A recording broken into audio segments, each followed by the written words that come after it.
Taglines. What are they and how do you write them? I'm Karen Berry with Right Now Editing, where we turn good manuscripts into great books. And I'm Pegg Thomas, multi award winning author and editor who can never remember her own tagline. And we are two editors for 5 minutes.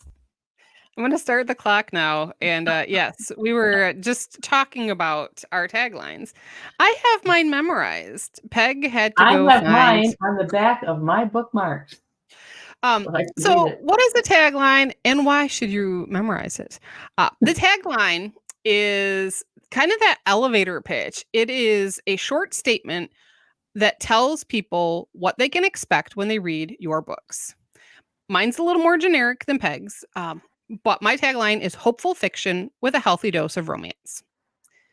It might be a romance novel. It might be more of a women's fiction story. It might have some Christian elements in it. It might not. But I do guarantee it's going to be a story of hope and there's going to be romance. So, Peg, would you like to read your tagline? Yes, I'll read it here off the back of my bookmarks. Real history, fictional characters, American stories. So, Nobody's when had you any doubt about what I write. exactly. So, the reason you want to have that tagline again is so that people know as soon as they go to your website or your Facebook page, or if they see you at a book fair and you've got to sign up, they know what to expect. So when I go to a standard art fair, I can look at what the artist makes. I made. I know it's pottery, or it's painting, or it's photography.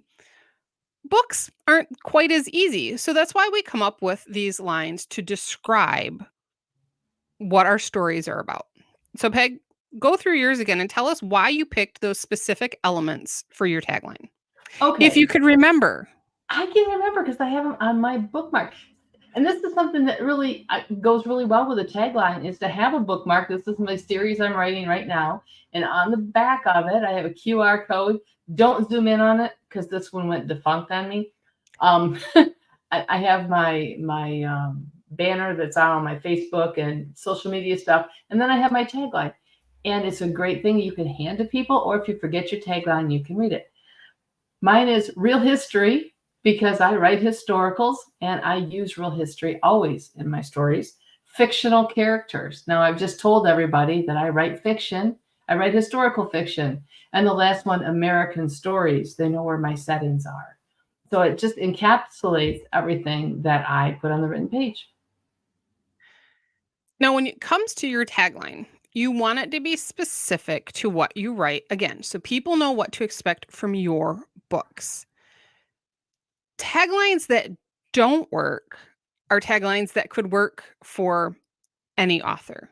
I've seen several recently, um, inspirational romance with hope with happy endings. Well, we know if it's a romance, it's going to It's have a got to happy have a ending. happy ending. Yes. So that's not really telling people what to expect from your books.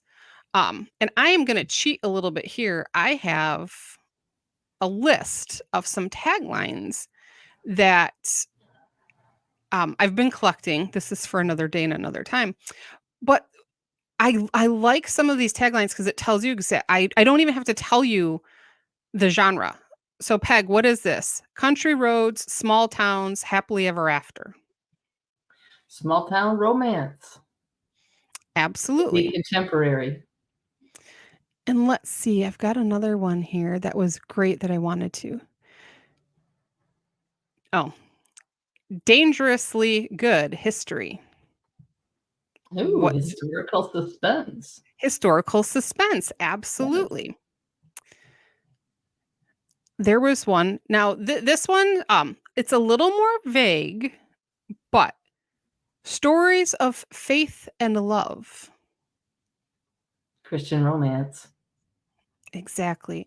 Yeah. So when you come to now hers, she actually writes contemporary and historical. So she picked one that the big points: Christian market, romance, Yes. because you don't want to include too much.